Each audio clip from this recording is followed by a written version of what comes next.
नाज़रीन, सॼे मुल्क जी आंदाद लगारी में भी रमज़ान के भलारे महीने में खाधे पीते और आम वापे की शयुनि जा अघ ॿीणा थी विया आहिनि, जंहिं करे ग़रीब तबक़ो आपघात करण ते मजबूर आहे। उन हवाले से ॾिसूं था अमजद लगारी की रिपोर्ट।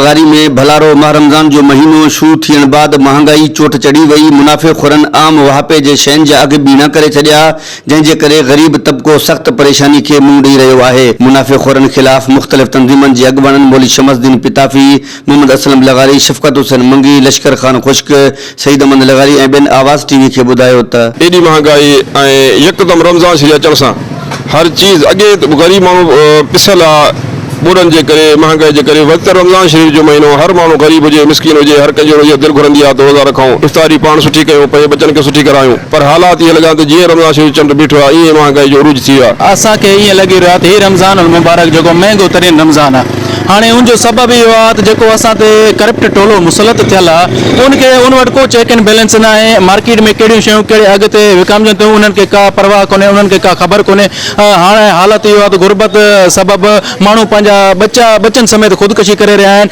ऐं इन्हनि करप्ट टोले खे इहो अहसास ई कोन्हे।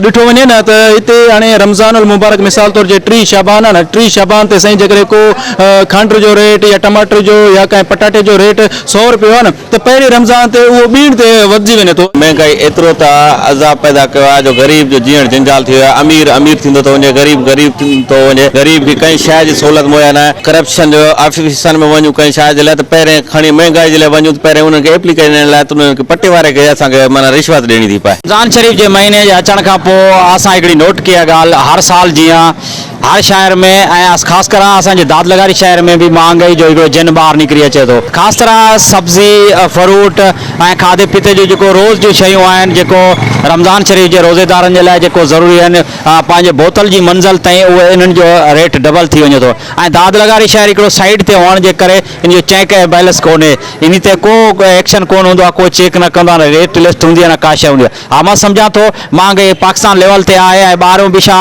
महांगो मिले थो सामान, पर हिते वरी उनको डबल करे उहो माण्हू खपनि था। महंगाई सर एॾी थी वई आहे जो जंहिंजो हिसाब बिना टमाटर महंगा थी विया आहिनि, आलू इहे जेके खजी वग़ैरह 200 वारी खजी 600 में हले थी किलो। ॿी हर शइ महंगाई थी वई आहे। इन हिसाब सां वफ़ाक़ी हुकूमत खे गुज़ारिश कंदासीं बराए महिरबानी सिंध हुकूमत खे, बाबा 11 महीना त महंगाई कई था विया, हाणे इहो महीनो महिरबानी करे को ख़ुदा अवाम ते रहम कयो। अॻवाननि वधीक चयो त वफ़ाक़ी सरकार पारां खाधे पीते जे शयुनि में घटिताई वारी दावा कूड़ी निकिती। खाधे पीते जे रोज़मर्रा जे शयुनि जे इस्तेमाल में ईंदड़ शयुनि जा अघ वधण करे ग़रीब पूरे तबक़ो ख़ुदकशियूं करण ते मजबूर आहिनि।